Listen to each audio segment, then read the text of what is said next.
Hello and welcome to the Wheel of Crime podcast. This podcast is run by two ladies who play games, shout profanities, and laugh way too often. Also, this podcast does cover topics of sensitive nature, and as such, listener discretion is advised.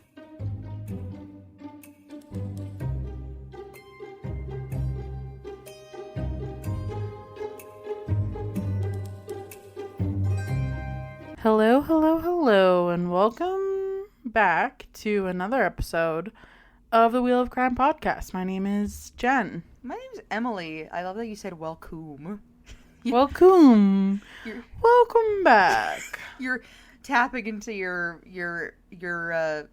I don't know what. My delirium from this that's heat wave we're going through. Yeah, that's just the psychosis coming through, I think, a little bit. Ooh. Like, it is unreasonably hot right now. I've been sweating my ass off every day for the last few days. And honestly, I thought I was prepared for it. I was like, oh, finally, it'll be warm outside. And it's like, no, instead it's like I opened my door this morning to let my cats out. Because, of course, you know, that's the first thing they have to do is go and scream at the door every single morning. Like, into their catio. And the second I opened the door, it was like, whoom, like I felt just like a hot blast of air directly into my eye holes. And I was like, yeah, I don't think we're going to be doing this long term. I was like, you guys get your 5 minutes. And you're getting your ass back inside so I can keep the AC running all day and turn all the lights off. Yep. It's too hot for me. I'm dying. I hate it. I hate it here, actually. You haven't converted to being a girly that loves the heat. You're like, oh my gosh, like I'm finally living. This is my dream. No, it's not my dream. My dream is for it to be like 11 degrees and raining. Yeah, I know. I was talking with one of my family members over the weekend, and they were like, oh my gosh, like this is so nice. And I'm like, nah, I would rather be like this, like what you just said, you know, a little bit chillier, maybe raining a little bit. And they're like, so you actually just want to live in England? And I was like, that does sound very nice, actually. Yeah, I do want to live in England. Have it be like or Vancouver. Yeah, mostly overcast all the time though, like sweater weather, like pretty much every day. That does sound really nice. See, I went thrifting yesterday and I was like, I'm not even going to look at the sweaters. I looked at the sweaters and I bought one. Tempting. Yeah, exactly. I just saw a really cute one out of the corner of my eye and I couldn't be helped. Where's my Slurpee? Not even hello, bring me my Slurpee. He has the rest of his treat there if you want to take him and close the door. Hi, John. Okay, get. I like that we're talking about sweater weather and it's like 40 degrees outside and John's wearing like a shacket. For what? That's like my husband. He leaves in the morning wearing a fleece sweater and I was like, what is wrong with you people? I'm so fucking hot right now. Like, it's not fair. But yeah, I looking at the sweaters is just my passion in life. And I can't be stopped. I won't be stopped. I can't, and I won't be stopped. See, I kind of have embraced that mentality, too, in, like, a bad way recently. Because, like, I was doing so good for a while. Like, we live in a place where I don't have a lot of places to put clothes specifically. And I was doing really good. Like, every time I bought something new, I would go through my old things and get rid of something old. And I just have given up. Because here's what happens though, I get rid of something and then like a few months later I'm looking for it because I want to wear it and I'm like, oh right, yeah, I got rid of that because I didn't have any room for it. Like, how annoying is that? So I've given up. I'm a hoarder. I don't care. I have 5 million clothes. Half of them I'm probably never going to wear and I have more on their way and I do not feel bad about it. Listen, I am a recovering minimalist, okay? My wardrobe has been like desecrated for years because of minimalism and the fucking Marie Kondo method. So I've had enough. I need more than 2 shirts. It's like I'm tired of it. When you're a minimalist, the thing is they don't tell you you're doing laundry every day. Every fucking day, because you're like, I have like 4 pairs of pants and I need to wear them again today because there's 7 days in a week. And I'm tired. start washing the same pair of pants 25 times. See, my thing is like there would always be things that I just don't ever wear, but I liked them enough, and then I was like, oh, I'll get rid of them. And then all of a sudden the seasons changed, and I'm like, oh, right, I didn't wear this all the time because it was cold out, and now it's not. Like, I had to rebuy like 6 pairs of shorts this year because over the wintertime I got rid of a bunch of shorts because I'm like, when do I ever wear these? Like an idiot because I'm stupid, a genuine moron, hauling my ass out of here, going through the snow piles, being like, man, I'm so excited to get rid of these shorts I don't wear anymore. What is wrong with me?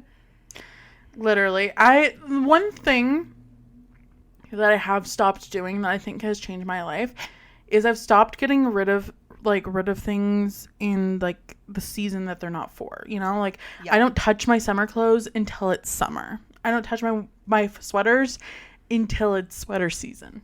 I wish that was me because right now I literally, genuinely, this is real life, have I think about 5 t-shirts coming in the mail because I got rid of a bunch of like t-shirts that I was like, oh, you know, like, but they're very thin. When would I ever wear a thin t-shirt?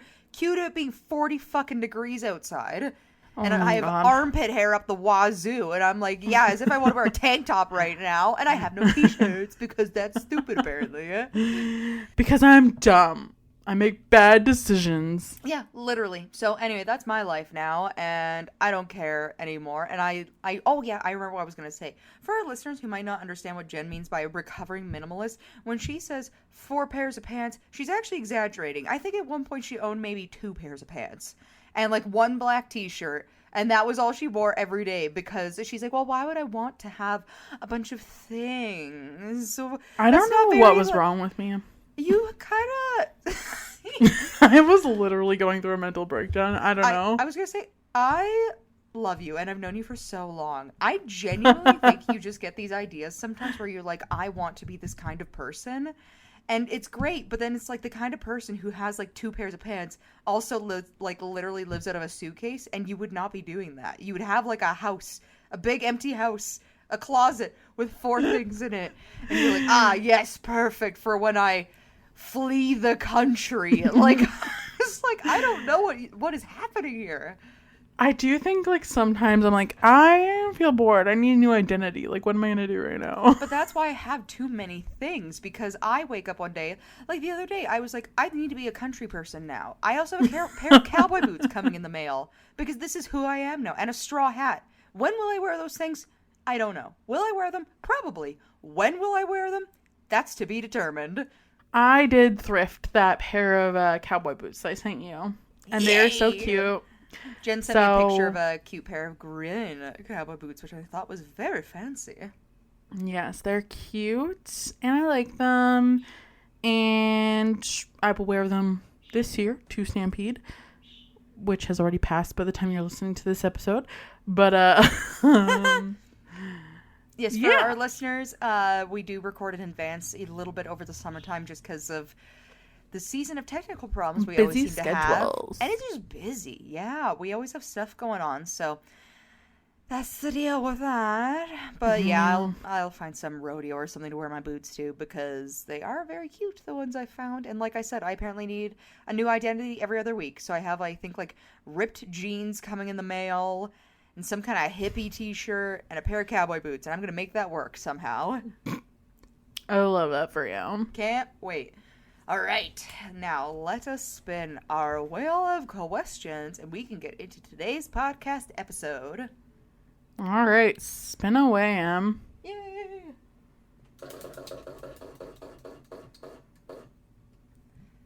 What do you think of government conspiracies? Well, I feel like there's many layers to that question. I kept it broad on purpose because I feel like it's one of those things where when you say a government conspiracy, everybody has like such a different idea of what that means. To me, when I think about a government conspiracy, in case you're trying to like suss out an answer to my question, I always think of like when people are like, nah, the government has like a 20-year plan and like COVID was planned because they wanted the economy to collapse for these different reasons and stuff. I always think of like specific things like that, or like the government knew that aliens have existed since the 70s and they actually have like a pact and they're allowed to experiment on us and all these other things. Like I always think of like like that the government is keeping secrets from people to like manipulate the masses, which for all I know could be true. But for me, that definitely whatever, I don't care anymore, into the like umbrella of government conspiracy. Yeah. I feel that a lot of government conspiracy theories, for me at least, this is funny because we just talked about this last week. Yeah.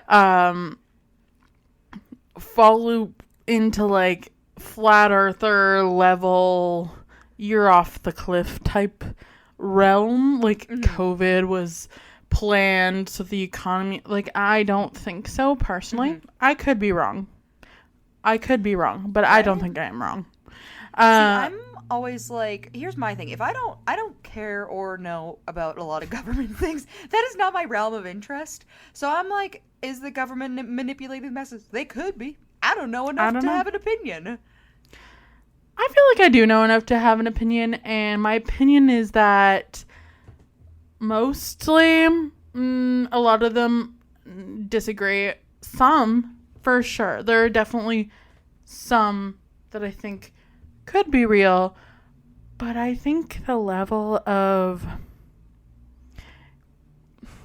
craziness that goes along with most of them is just like off the fucking charts, dude. But now I'm curious, because you're definitely the more practical out of the two of us, I think, when it comes to just stuff in general that we talk about. What would be an example of a government conspiracy where you're like, oh, that could be true? Like, I don't know if I can think of any like off the top of my head, but like, you know, for some of them kind of fall into that realm of like, oh, like maybe the royal family did have something to do with Princess Diana's death, like I did that type of thing, or like JFK's assassination. I mean, I'm pretty sure the guy who they caught is the one who did it, but or like Martin Luther King Jr. when he was shot, like could have had someone in the government had something to do with that because they were major political figures who were kind of going against the grain of what others at the time wanted. Right. It's possible. Do I necessarily believe that?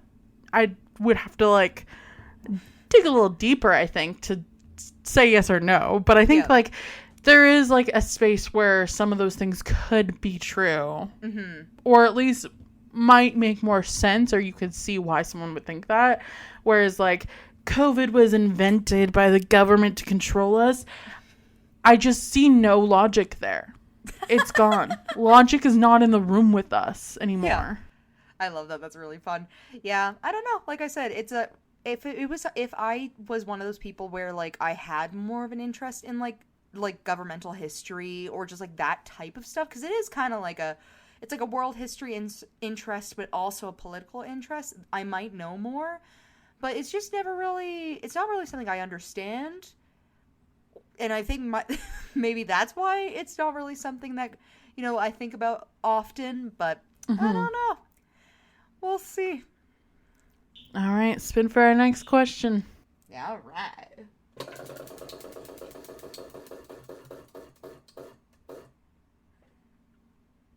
If you were a man, what kind of style would you wear? Because you know how men have those like I guess it's more of a nowadays thing than it is like, you know, but like I feel like people like men have more of like a hipster style, or there's the athletic style, or like the man in finance style. Like if you were born a man and you like had the brain you have today, like how would you dress yourself?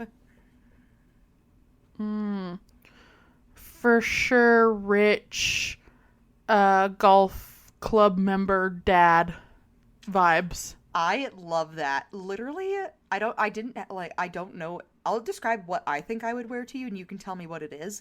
Because my idea is like quiet wealth, you know? Yeah. Like high quality. Quiet luxury. Yeah, like stuff that's like high quality clothing. But also, I'd be a man, so I would only own like 3 pairs of pants. But they would all be like... You'd be a minimalist. They would all be... Yeah, I would be a minimalist if I was a man. But like, it would be like comfortable, you know? Like high quality to the point where what you're wearing isn't expensive, uncomfortable, but expensive, comfortable, you know? So maybe like man on boat, like a yacht man. Yeah. I could for sure be a man on a yacht, like wearing really like $500 shorts that are pink. Yeah, and it's all like flowy, and you're like, man, like I don't care about this. I have 2 other $500 Bermuda t-shirts at home, or whatever they are. 100% on the same page as you. Oh, amazing. 1 That is our million ultimate percent. reality. See, maybe that's why we're best friends in this life, because in another life, we're actually just 2 men who hang out on a yacht all day. And maybe that's why we don't like drinking beer in this life, because that's all we do in our other life is drink beer and hang out on our yacht in our expensive 3 pairs of pants. And just be day drunk all day, every day. Literally. Yeah, that's what I think anyways. I love that for us. Amazing. Love it. All right, let's spin for our next question.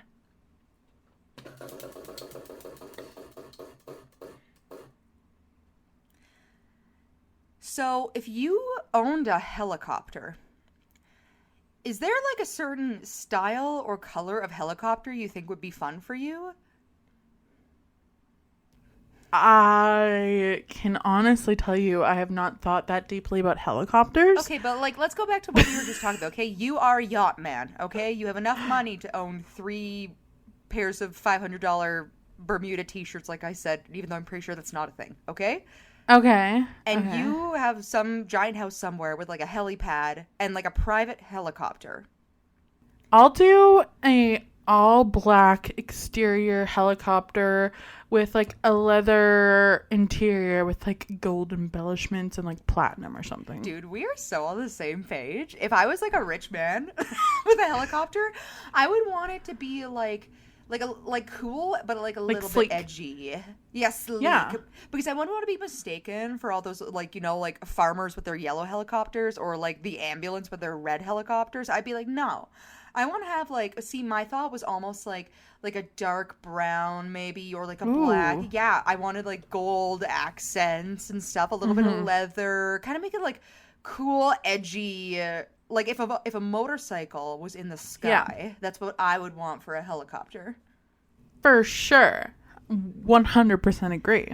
1,000,000% agree. In our other life, where we are rich yacht men, we also have a private helicopter that can land on the yacht. Yeah, that's black with gold trim. Oh my gosh, that's. I almost am jealous that I don't live that life instead of this one that I have right now. Same. Seems so much simpler. Way simpler.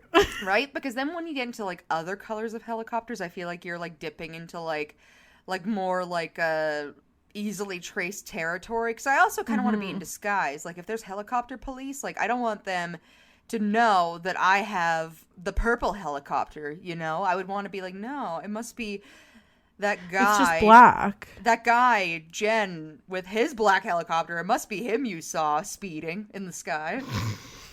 Great. You're going to pin it on me in this alternate universe. Throw me under the bus.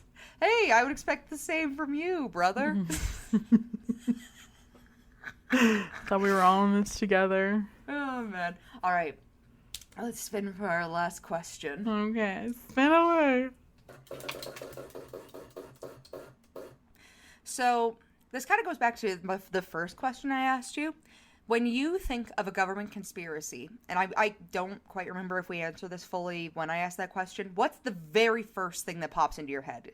Like, so I gave my answer with, like, it being, like, COVID was made by the government to, like, influence the economy. That's the first thing I think of now when somebody brings up a government conspiracy. What's, like, if somebody was to walk up to you and be like, hey Jen, did you hear about that government conspiracy? What would your answer be? Like, what would be your first thought that they were talking about?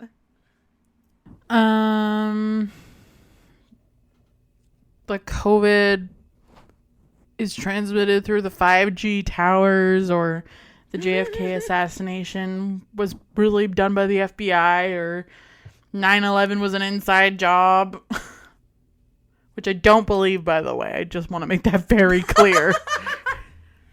Fair enough. I didn't even think about the 5G thing. That's kind of been off my radar for a while. Yeah, I guess there are quite a few people who've got some opinions about these 5G towers. Mm-hmm.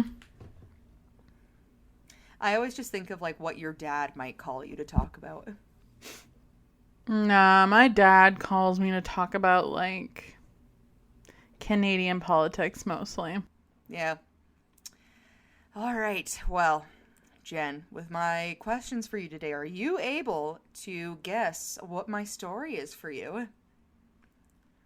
Um, it's definitely some sort of government conspiracy about, like, some wealthy man or men.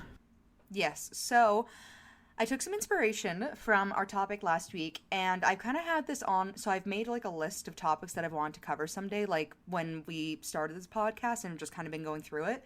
So this one's on there, and I wanted to see if I had enough to add it into an episode potentially like what we just did.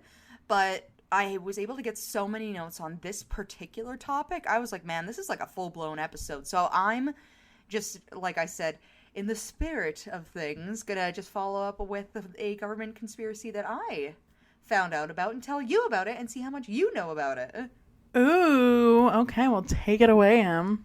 All right, so my description, so we can get like an idea of what the, entirety of this episode's going to be about, is in popular culture and UFO conspiracy theories, the Men in Black, also known as the MIB, are government agents dressed in black suits who question, interrogate, harass, threaten, and allegedly memory wipe or sometimes even assassinate unidentified flying object witnesses, or UFO witnesses, to keep them silent about what they have seen. The term is also frequently used to describe mysterious men working for unknown organizations, as well as various branches of government allegedly tasked with protecting secrets or performing other strange activities. And just quickly, everyone, this is Men in Black. This theory or this conspiracy is actually pre the movies Men in Black. That's it inspired the Men in Black movie franchise. That's what I was gonna ask. Which one happened first? Yes, because that was my first thing when I started researching it. I was like, "Oh my god, is this going to be one of those things where somebody watched Men in Black and then they were like, they're everywhere." But no, They're real. They're real. Like the Chupacabra situation. But no, the Men in Black government conspiracy theory existed prior to the Men in Black movies. The Men in Black movies are because somebody probably like me heard about it and went through and they're like, oh my gosh, like this is crazy, and decided to make a fictional franchise based off of what they think the Men in Black would be, what their agency would look like. So that's how kind of the movies came to be.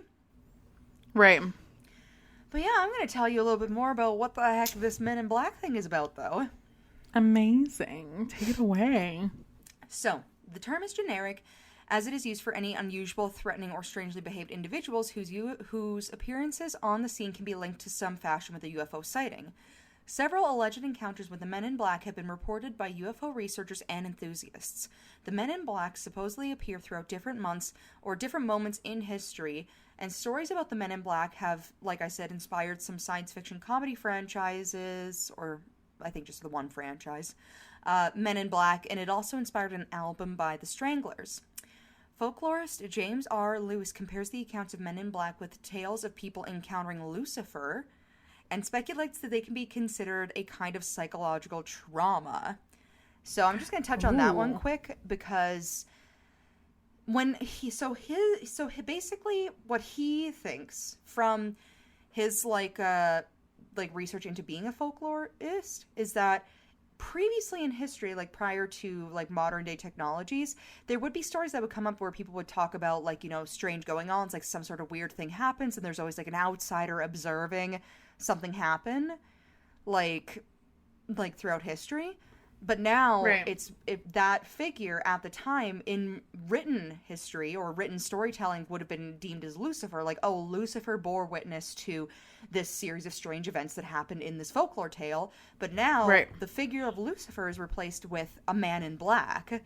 So for a lot of storytelling, they're considered to be synonymous, at least in folklore. Interesting. Right? So I thought that was really neat. And then the whole part about psychological trauma is so if somebody goes through an experience where they think they see an outside person watching them, and it used to be Lucifer but now it's a man in black, they're like, oh, so it's kind of just they're probably the same thing, it's just now the idea's kind of changed, but not not the roots of it, I guess. Right? So definitely different. And then the Men in Black feature prominently in UFOlogy, UFO folklore, and fan fiction, funny enough. In the 1950s and 60s, ufologists adopted a conspiratorial mindset and began fearing that they would be subject to organize intimidation in retaliation for discovering the truth of UFOs. So this is also kind of like a fear, I guess, like an inspired fear that people were getting when UFOs became more something that people started to talk about back in the 50s and 60s, which makes sense. But it's that they would be interesting. punished for seeing one almost. Yeah, and then it's like, okay, but what figure would be punishing you for seeing a UFO if it's not another alien? Probably the government, if they don't want you to know about a species that comes out of the sky, right? Like almost a fear-mongering tactic. A little bit, yes. So that was like another thing that kind of popped up a little bit, kind of when the Men in Black thing started being a thing. And then in 1947, a man named Harold Dahl claimed that a man in a dark suit warned him not to discuss his alleged UFO sighting that he had on Maury Island. In the mid-1950s, ufologist Albert K. Bender claimed that he was visited by men in dark suits who threatened and warned him to not continue investigating UFOs. He maintained that the men were secret government agents tasked with suppressing evidence of UFOs, and ufologist John Keel claimed to have encounters with the Men in Black, but referred to them as demonic supernaturals with dark skin and exotic facial features. Interesting. Right. So in some accounts of people's Men in Black stories, it almost sounds like the Men in Black are actually aliens. FBI agents, demons. Yeah. Either FBI agents, demons, or aliens telling them to stop researching UFOs. Or maybe they're all three. Maybe the FBI agents are demons / aliens. All three very much could be true at the same time, I guess. Who's to say? The FBI only hires demons and aliens. That's why it's so hard to get a job. Yeah. Oh, I understand. But yeah, I did think that was neat though. So I don't know if any of these people who had these stories with the Men in Black knew each other through the community or anything like that, which would be possible. But it does seem like everybody who's had like a Men in Black experience, the only like consistent factor is that they show up wearing dark clothing, threatening them about talking about UFOs. See, my number one question would be, why? Why would the government do that? Right. Why would they care so deeply? Because they care about people and want them to stop. I don't know. Right, but it's weird, right? So that's why I included that little bit in the beginning, because it is interesting that it seems like people who studied this stuff had this like such a great fear of this specific thing happening to them. I think, how do I say this without being really controversial? I think people worry too much and are a little delusional about how much others care about them, you know? I think that's a fair way of saying that. Yeah, almost. I think sometimes people, because we all will only ever have the experience of living within our own bodies, tend to be a little bit centric on that and think that the world does revolve around them when it comes to certain types of things. For sure. And I think people either like being afraid or like making others afraid. Yes. Actually, funny enough you say that. There was a part I was reading just in one of the articles, kind of, because there's a lot of stuff written about psychology in relation to people and their fear of the Men in Black, which I thought was really neat. Like, that's like a huge thing.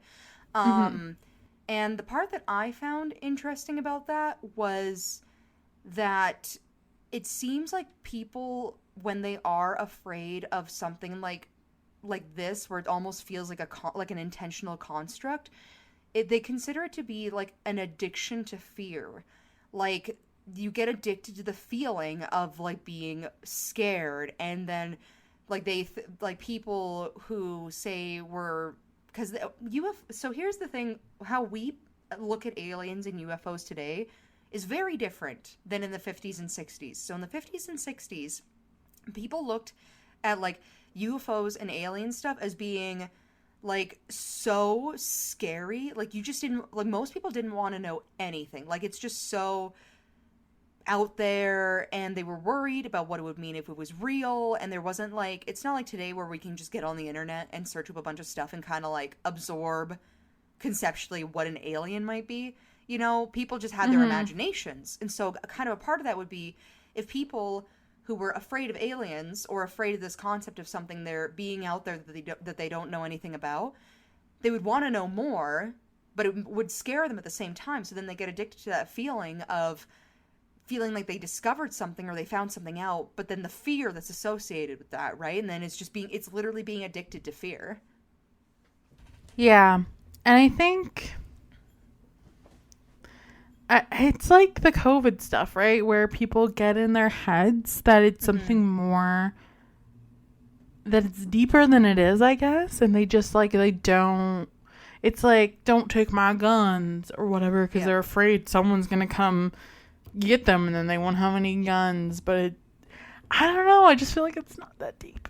Right? The perspective I took from oh my gosh, I'm so congested still. But the perspective I got from when I was like looking at like these like articles and stuff is that anything in the history of the world that has a great deal of unknown attached to it, where we're not able to do a bunch more research into it because because it's just not touched on enough, or, you know, it's like just unfamiliar enough where there is that area of unknown. Like with COVID, for example, all we knew is that people were really, really sick, and we didn't know what was going on, and it was some kind of super virus, and it was highly contagious, right? Especially in the beginning. But because that's all you know, and you don't know all the other things, then people ask questions. But then if you can't get an answer for those questions, your mind fills in the blanks, which is where people's imaginations start to fill in the blanks, right? Because certain types of people too, I think most people anyways, but certain types of people too need answers for everything also. So if there is something you don't know and nobody knows it, where are you going to find the answer? They have to make up their own answers. Yeah. I also wonder, is the Men in Black just primarily an American like thing? No. So it actually, so that's why I thought this was interesting. Like, originally when I wanted to cover this topic, I was just like, oh, Men in Black, like the movies, it's going to be guys probably in the States going around and just like, you didn't see anything, and then taking off, right?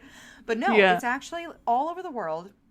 There are people who have had experiences with something that they don't understand, followed with a visit from the Men in Black.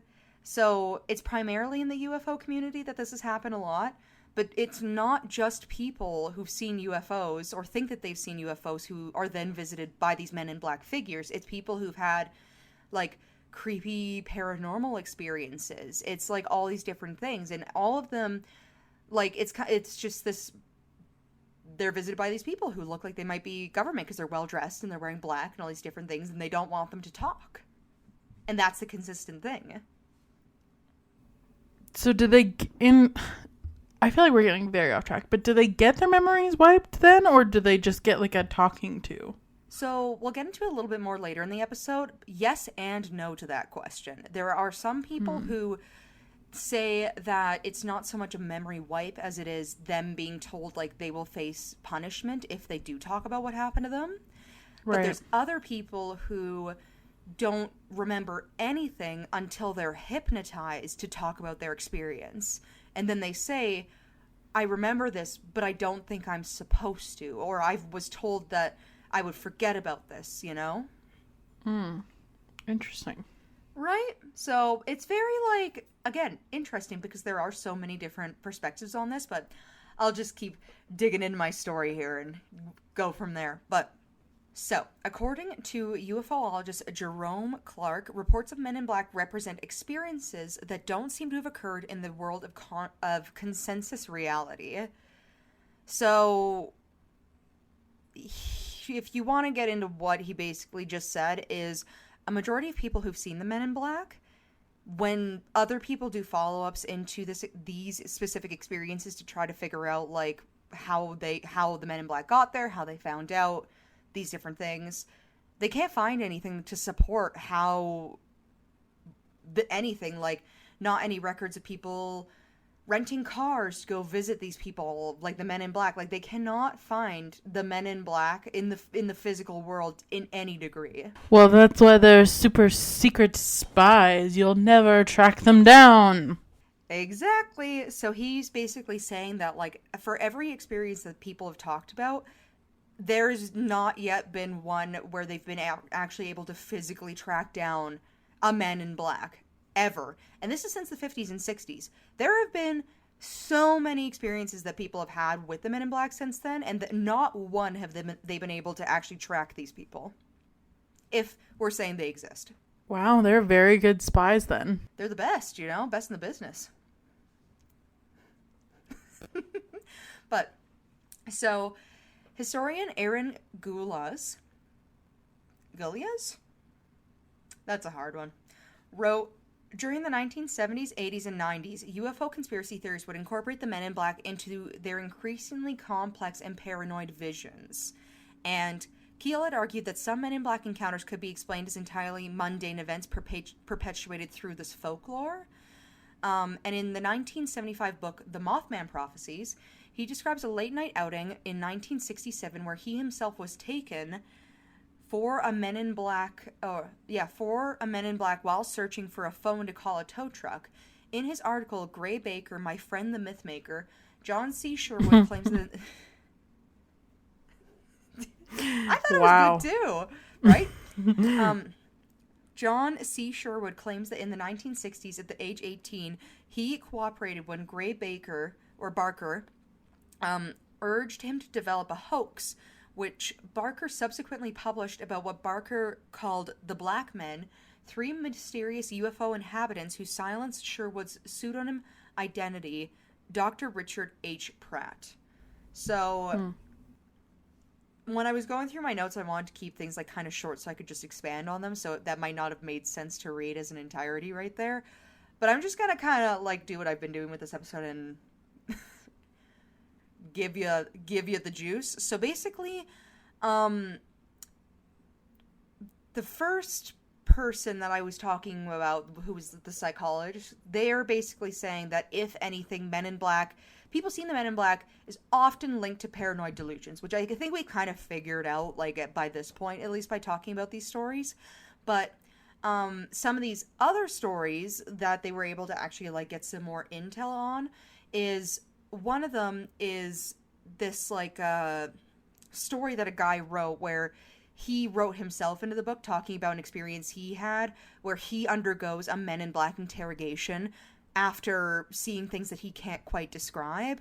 But then, in the same vein, you have another guy who also did something similar where he wrote himself into a book, but intentionally making a hoax out of it. So he's going off of the stories that he's heard, purposely making fictitious content, but marketing it as it's real to kind of like piggyback off this idea of people writing about their own experiences with the Men in Black. Does that make kind of more sense? Yeah. So again, that's as far as they can track about like Men in Black stuff, which doesn't actually lead to any Men in Black persons. Again, you know? But what if I'm the Men in Black? That would be... I'm the Man in Black. The singular, I'm everywhere. I'm seeing all these people who believe in UFOs. Like, exactly. But yeah, just very different. And now I'm going to talk about a conspiracy that is very, very, very closely related to the Men in Black, okay? So this is considered to be a separate conspiracy, because here's the thing. People who believe in the Men in Black don't necessarily believe in the conspiracy that I'm going to tell you about, but there is an intersect where a lot of people who do believe in the Men in Black also at the same time believe in this conspiracy, because they believe that if one is true, then the other one has to be true too, okay? Right. So, the black helicopter. Oh, shit. Ooh. So the black helicopter is a symbol of an alleged conspiratorial military takeover of the United States of America militia movement, and has also been associated with UFOs, more specific to the UK, the Men in Black, and other similar conspiracy theories. Okay? Okay. So, stories of the black helicopters first appeared in the 1970s and were linked to reports of cattle mutilation concurring at the same time. Okay? So it all comes back to all cattle coming mutilation. No, literally, I was reading an article that somebody else wrote, and they said, no word of lie, almost the exact same thing you just said. They're like, and it all comes back to cow mutilation. And I was like, fucking knew it. The amount of times we've talked about cattle mutilation on this show should be a crime. But there's always something. Like, we talked a little bit about cattle mutilation in the obviously in our episode where I talked about cattle mutilation, because of course, like, that just devolves into the whole thing of like UFOs. They go hand in hand. Yeah, they go hand in hand. But also, yeah, with our friendly neighborhood bloodsucker, the chupacabra, also related to cattle mutilation. There are so many things that go end up tying back into cattle mutilation. Which every time. So, Jim Keith wrote 2 books on this subject specifically, called Black Helicopters Over America, Strike Force for the New World Order in 1995, and Black Helicopters 2, The End Game Strategy in 1998. Media attention to black helicopters increased in February of 1995 when first-term Republican Northern Idaho Representative Helen Chenoweth, not sure, charged that armed federal agents were landing black helicopters on Idaho ranchers' property to enforce the Endangered Species Act. I have seen them, Chenoweth said in an interview with the New York Times, but enough people in my district have become concerned and I just can't ignore it, and we have some proof. So, I know. So this is a political figure who reported seeing these black helicopters in Idaho. So this is also... The farmers just want to look cool, that's all. They're just cool guys with lots of money. Let them have their helicopters. Rich farmers on their fucking yachts, their helipads. On vacation in Idaho. But yeah, so... They just took the crop duster off and we're going to take their young girlfriends out for the weekend. Yeah, what are you going to do about it? Yeah, they just want to go party in the with sky. Their side Let them piece. live. Let them live. Let them live. Them live.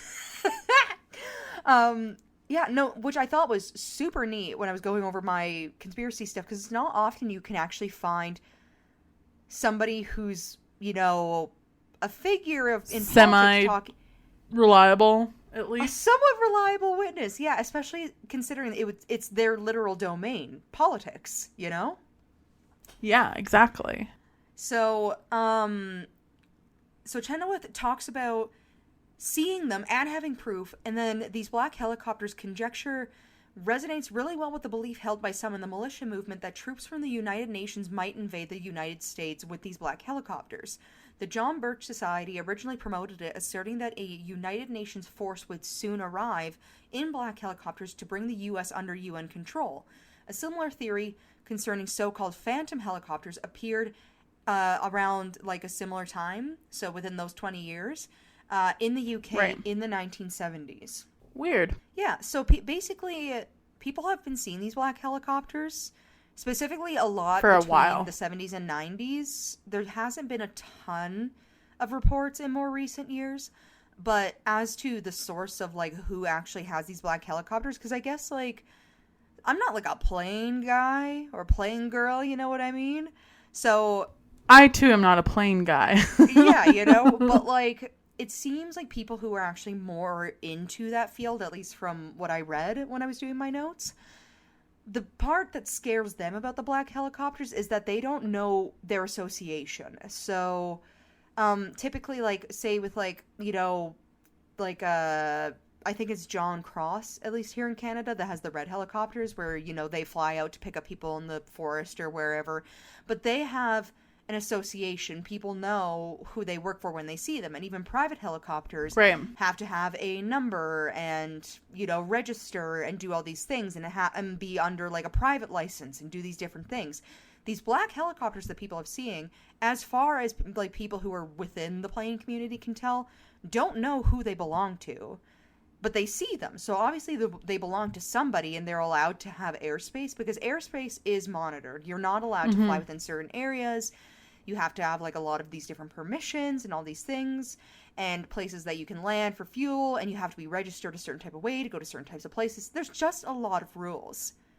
And people. So then I wonder if us things, owning black helicopters would also only be more conspicuous. Maybe we should go with brown.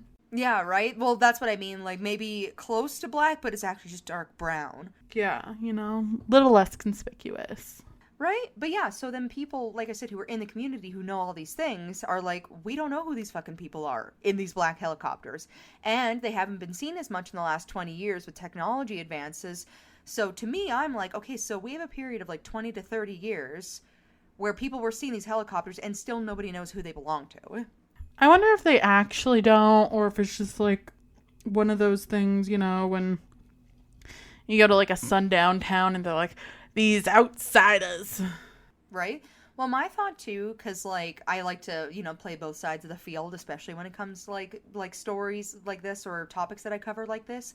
My thought is like it could very well be that at one point, instead of maybe getting a private plane, like you would rent a private helicopter, and maybe they just so happen to be black, so it is technically through an association, but more like an air taxi where you're not going to see the same guy who owns the plane running the plane, or owns the helicopter running the helicopter all the time, I could see that. I could see them doing that, just, Or it could because I feel like black is one of those colors that you, like, get to be more conspicuous. Like, you don't want people necessarily all up in your business. So that was my thought. Or it could even be that maybe they are owned by the government, but it's maybe, like I said, still related to like a ferrying service of some kind, where they're like, oh, we have this one guy government program. Yeah, well, like maybe they're like, we have this one guy who works in politics who needs to be somewhat conspicuous, but like we don't need him being bogged down giving interviews. We need to fly him from point A to point B.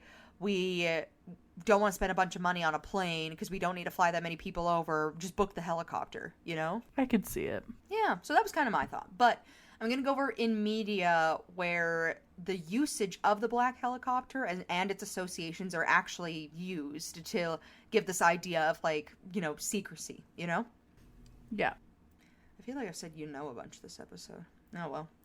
I've been trying to control how many times I say like, because every time I edit these episodes, I want to punch myself in the face. That's why I can't listen to our episodes anymore, because I obviously have my random words that I like to rely on, and then I just say them 100,000 times, and I'm like, God, I am such an idiot. I'm so annoying. I am so annoying. So, the first one is, in Capricorn 1, astronauts Robert Caulfield and Charles Brubaker escape from a U.S. government facility after being forced to fake a Mars landing and are pursued by a pair of black OH-6 Cayuse helicopters, so black helicopters. In Escape from New York, the United States is portrayed as a complete police state by 1997.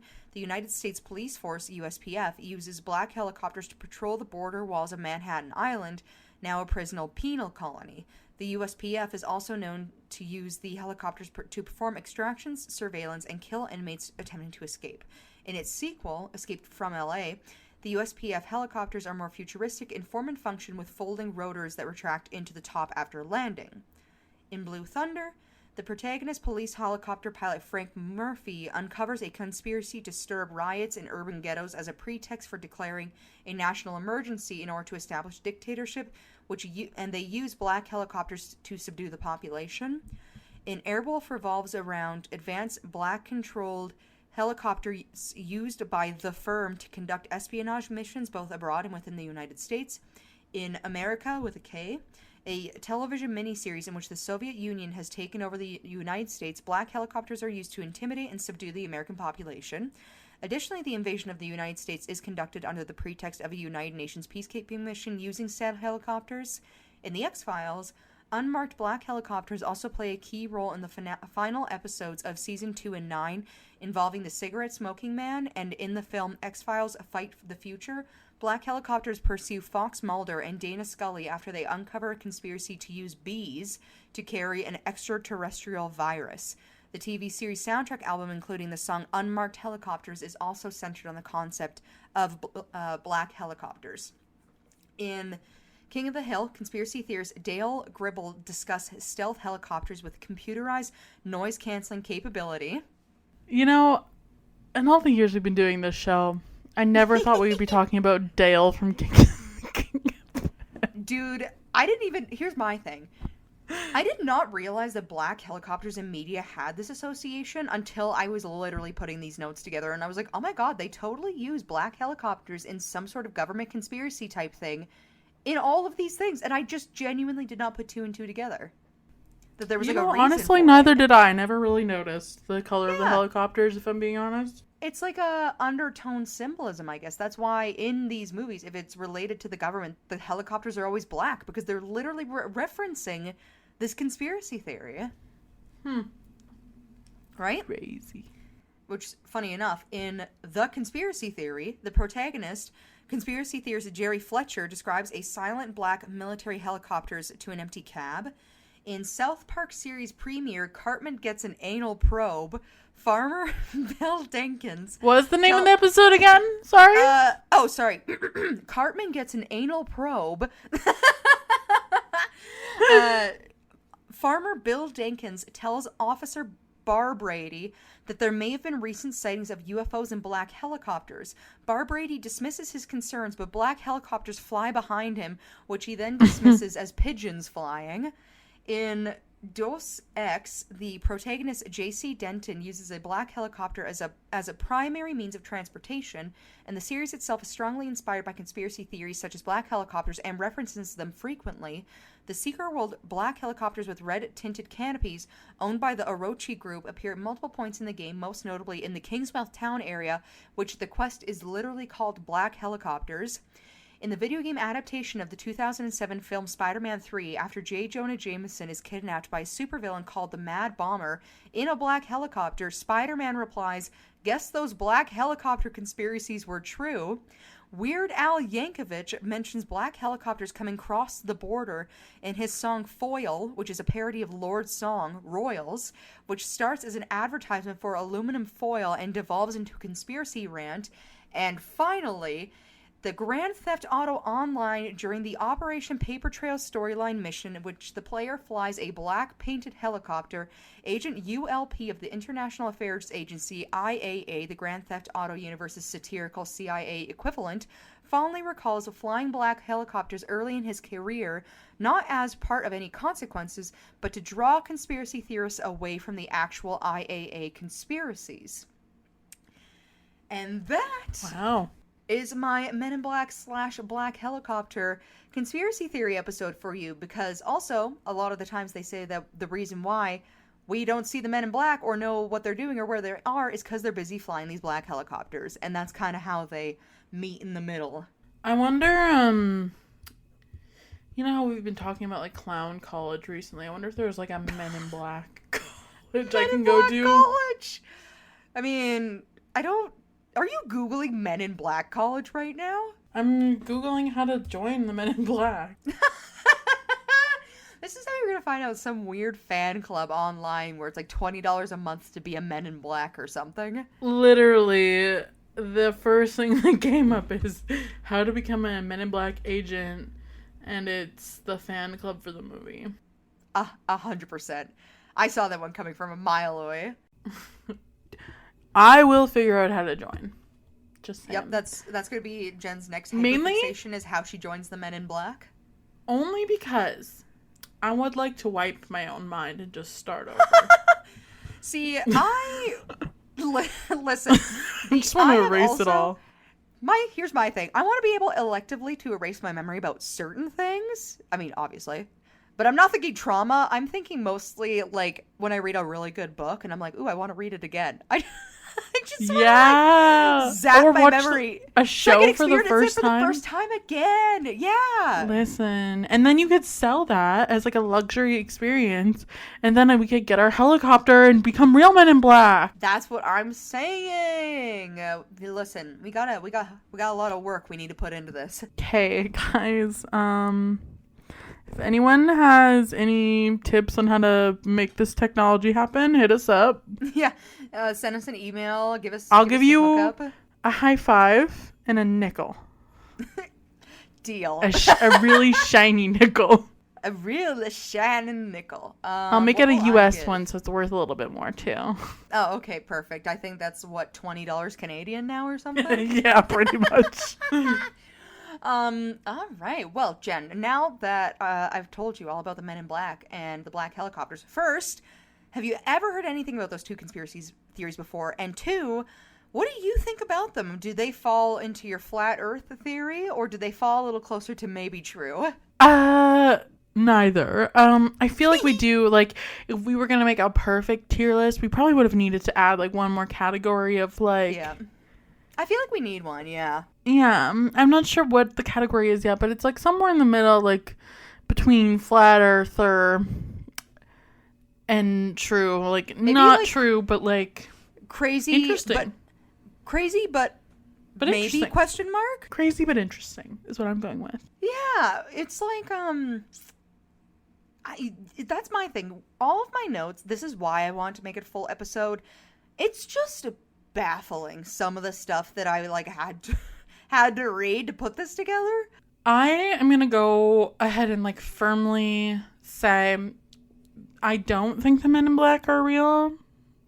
Maybe Will Smith, it could become his character in real life. Mm-hmm. That would be interesting, but I feel like probably not. I feel like this is a fear-mongering thing. Mm-hmm. This is 5G towers before there was 5G towers, you know? Yeah, to me, it's like... Here's my thing. Do I see that maybe if somebody who, like, say, works at a university where they're making publications about some of this stuff, maybe having an agency step in at some point, especially if they're maybe dabbling into, like, private operations type territory, being like, hey, can't do that. 100%. Do I think that this is giving uncle who's never stepped foot into a library, though, to me. Yeah, that's the thing. And that's the part where I get hung up on this. Like, I don't think that there are government officials showing up to some person's, like, you know, rural town where they open up the door and they see a bunch of ET paraphernalia and being like, you talk about UFOs too much, shut this shit down. I don't think that's happening. Like, I feel like the FBI or the Canadian Bureau of Investigation, you know, like, each government with their, like, each government with their, like, intelligence agency, I'm sure monitors things and steps in when they need to. But I honestly feel like a lot of this stuff that people are so worried about is probably very low on the radar. They probably do not care. I don't think they care about the common man.